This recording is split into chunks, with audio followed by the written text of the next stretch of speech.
Rappie. Man, that Bath versus Wasps game was something else, wasn't it? 44-52 to Wasps away from home. As a Southern Hemisphere, that felt good. It was like the old heady Super 14 days where everyone was on cocaine and the Lions lost even after scoring 65 points. They gave up 72 in the same match. I mean, just brilliant. It was also especially good since Bath scored the first 2 tries. You're thinking, no, this is another regulation cold weather home victory. Then everyone just lost their marbles. Udogwu and Cruz played great. The hooker scoring a bunch of tries and Udogwu just running through everyone the whole day. And Reese Priestland scoring 26 points and still losing.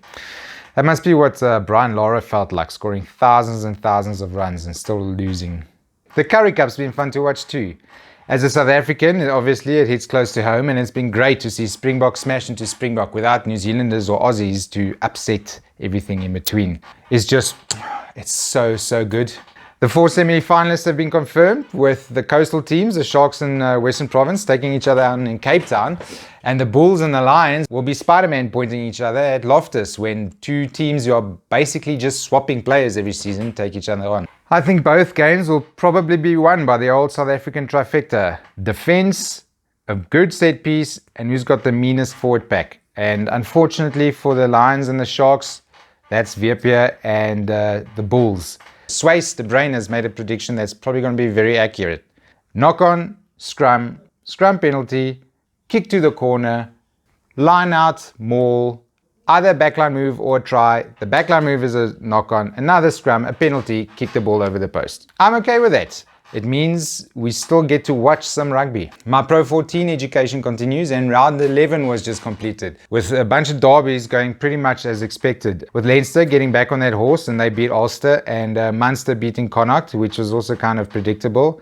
And then all the teams at the bottom just fighting amongst themselves. Look. I'm not writing off the other teams. I'm just trying to learn a few teams at a time. Right now, I'm on the Irish, because they are top of the log, so they're the ones I read first. Conference A is heating up. Ulster's still on top of the log, but Leinster has 2 games on them. Leinster do have to play Munster away, and the Scarlets, a team I don't know anything about yet.